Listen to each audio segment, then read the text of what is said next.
મારા સગપણને લઈને છેલ્લા ઘણા સમયથી મીડિયામાં અનેક તર્ક વિતર્ક અનેક ચર્ચાઓ ચાલી રહી છે, જેને લઈને હું અત્યાર સુધી મૌન હતી. દીકરીઓને ફ્લાય કરવા માટે પાંખો મળી છે અને વીંજવાની અને એને કાપવાની વાતો છે. આ બધી કે એક દીકરીનો લાઈફ પાર્ટનર ચૂઝ કરવાનો શું એને હક નથી? કે ગાયિકા કિંજલ દવેના પિતા એટલે કે લલિત દવેને સમાજ બહાર મૂકવામાં આવે છે. લોક સાહિત્યમાં એક વાક્ય કહેવાય છે કે જ્ઞાતિ છે એ ગંગાના પ્રવાહ જેવી હોય છે, પરંતુ એમાં સાંકળ પકડીને નાહવું જોઈએ, કેમ કે ક્યારે તમને તાણી જાય એ નક્કી ન હોય.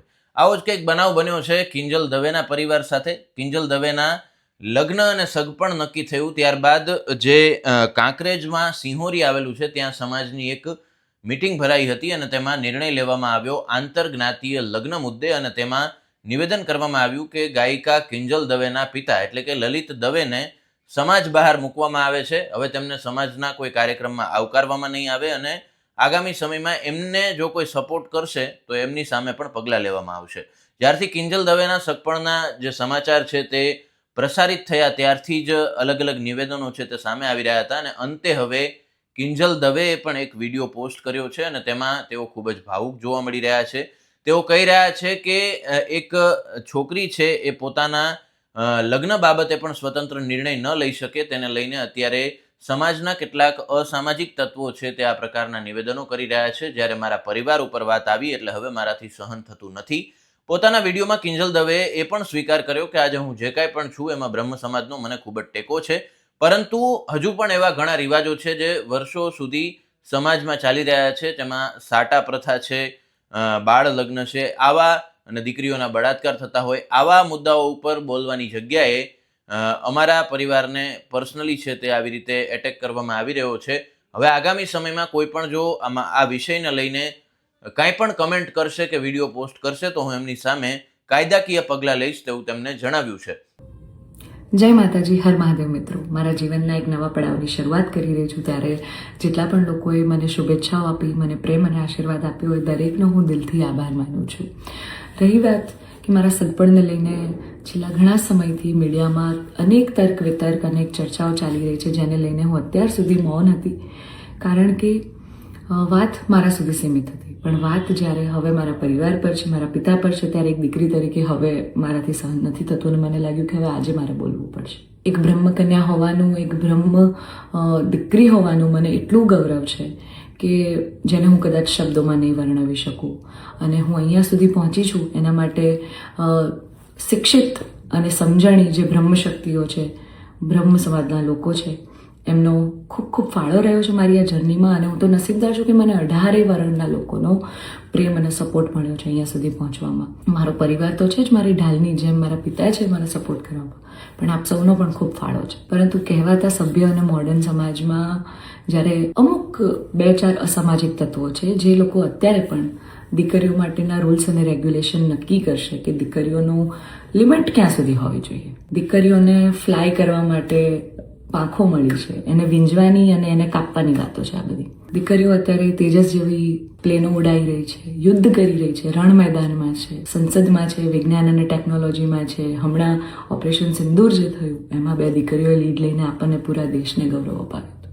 ત્યારે શું 2-4 આવા અસામાજિક તત્વો નક્કી કરશે કે એક દીકરીનો લાઈફ પાર્ટનર ચૂઝ કરવાનો શું એને હક નથી? હું બહુ નસીબદાર છું કે મને એવો પરિવારને એવા પિતા મળ્યા છે જે મારી ખુશીમાં ખુશ થાય છે અને મારા નિર્ણયને જે મેં હરખે વધાવી લીધો છે. કારણ કે ઓફકોર્સ હું એક એવા પરિવારમાં જઈ રહી છું કે જે આખો ભક્તિમય પરિવાર છે. બહુ જ પરિવારના લોકો અને મારો પાર્ટનર મને એટલો પ્રેમ કરે છે કે જેમને હું જે છું, જેવી છું, જે પણ છું, મને ખૂબ આદરથી સત્કારથી એ લોકો સ્વીકારી છે.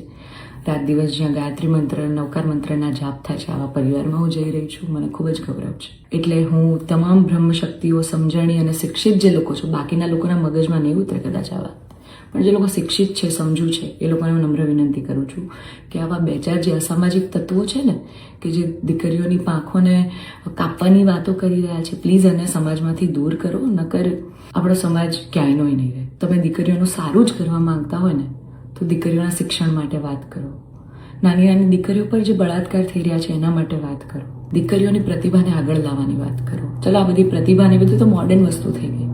હજી જૂના 18મી 17મી સદીના કુરિવાજો આપણા સમાજમાં ચાલ્યા આવે છે. હજી કેટલા બાળ લગ્ન થાય છે આપણને બધાને ખબર છે. સાટા પ્રથા ચાલુ છે જેની પીડિત હું પણ છું, તમને બધાને ખબર છે. દીકરીઓના પૈસા લેવામાં આવે છે. અલા, દીકરીઓને તમે ઘૂંઘટામાં રાખો છો અને તમે એમ કહો છો કે અમે દીકરીઓનું સારું કહેવા માંગે છે. એક બાજુ દીકરીઓ તેજસ જેવી ફ્લાઇટો ઉડાઈ રહી છે, આર્મીમાં છે, નેવીમાં છે, અને એક બાજુ દીકરીઓ ઘૂંઘટામાં છે. એના પરથી જ ખબર પડી જાય છે કે ક્યાં કેટલો વિકાસ છે. હું દરેક બ્રહ્મ શક્તિઓને, બ્રહ્મ આગેવાનોને નિવેદન કરું છું, આજીજી કરું છું કે આવા અસામાજિક તત્વોને સમાજમાંથી હટાવો. જેટલા પણ લોકો હવે મારા પરિવાર વિરુદ્ધ કંઈ પણ પોસ્ટિંગ કરશે, કમેન્ટ કરશે, એમના વિરુદ્ધ હું કાયદેસરના પગલાં લઈશ. કારણ કે એક દીકરી તરીકે, બ્રહ્મકન્યા તરીકે, જ્ઞાતિના નીતિ નિયમો પ્રમાણે જ્યારે હું ચાલતી હતી ત્યારે નાતના જ કોઈક લોકોએ મારા પરિવાર પર ચીટ કર્યું, અમને અંધારામાં રાખ્યા. એક દીકરી એક સગપણમાં હોય અને તો પણ બીજી સમાજમાં ક્યાંક લગ્ન કરી લે, તમને 2 વર્ષ સુધી છુપાવે, તમને ક્યાંય નહીં. તો જ્યારે આ આફત આવી ત્યારે મેં નક્કી કર્યું કે ભાઈ હું આ રિલેશનમાં નહીં રહું. મેં મારા પરિવાર માટે સ્ટેન્ડ લીધું. અને કોઈ છોકરાને શું, જ્યારે પરિવાર માટે અને મારા પિતા પર જ્યારે વાત આવશે ને ત્યારે હું ભગવાનને પણ છોડવાની તાકાત ધરાવું છું. એ દીકરી છું હું, બરાબર છે? એટલે આપ સૌને નમ્ર વિનંતી છે કે જેમ દેશની દરેક દીકરીઓ પોતાના જીવનની શરૂઆત કરે છે, એમ મેં પણ એક શરૂઆત કરી છે. આને પહેલાં તો કોઈ વિશેષ મોટો મુદ્દો બનાવવાની જરૂર નથી. અને આવા જે અસામાજિક તત્વો છે કે આમ કરશું, નાત બાર કરશું, અરે ભાઈ, તમને 5,000માં કોઈ પગાર પર નોકરી રાખવા તૈયાર નથી. તમે તમારા ઘરનું અને તમારું સંભાળો પહેલાં તો. અને આવા અસામાજિક તત્વોને, તમામ બ્રહ્મ શક્તિઓને, શિક્ષિત અને સમજણા જેટલા લોકો છે એમને મારી વિનંતી છે કે આવા સામાજિક તત્વોને તમે દૂર કરો સમાજમાંથી, જેથી દીકરીઓ ડરે નહીં અને એમની પ્રતિભા આગળ આવે અને સમાજનો વિકાસ થાય. જય માતાજી, હર મહાદેવ.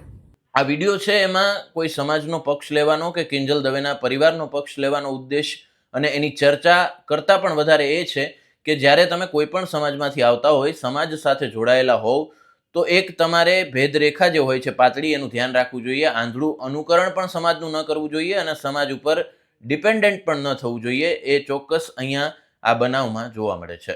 તમારું આ સમગ્ર મુદ્દાને લઈને શું કહેવું છે તે કમેન્ટમાં જરૂરથી જણાવશો. નમસ્કાર.